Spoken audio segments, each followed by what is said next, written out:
Well, let's go a little younger here. I work in an office, so I have to spend all day with adults who, as you know, are not so great. So every once in a while, I like to spend time with kids. Today, I had some questions to ask, and the questions weren't terrific, but their answers were.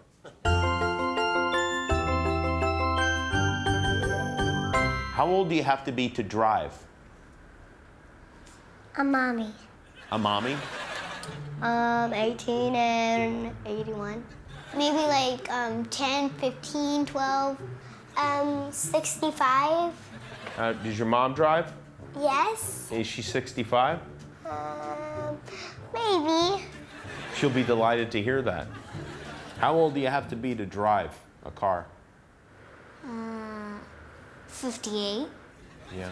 What about 48? Is that old enough, do you think? What about 38? Do you think it's old enough to drive? What about 68? 68 is good too, yeah. What about 78? What about 88? 88's good, but then there's always 98. Then there has to be 10-8. 10-8? 10-8 might even be too old to drive.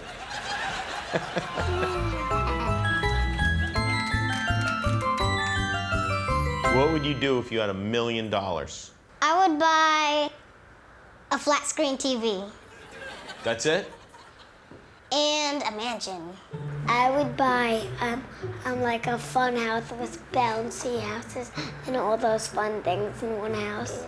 You'd buy a bouncy house? Would you live in it? Yeah, and it'll be Jello inside.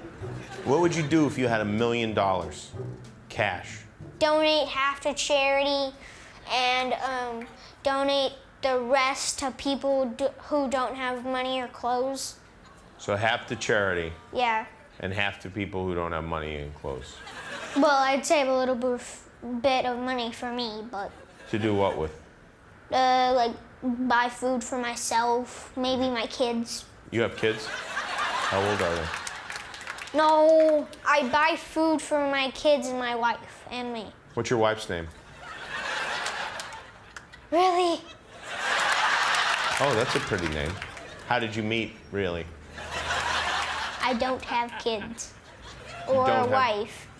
So you were lying about the wife? What? You were lying when you told me you had a wife? Well, you asked me a question that what? You lied. Really? Oh, are you calling for your wife? No. Well, you just said really. You're a funny guy. Really? Yeah. Tell her I said hello. Hey.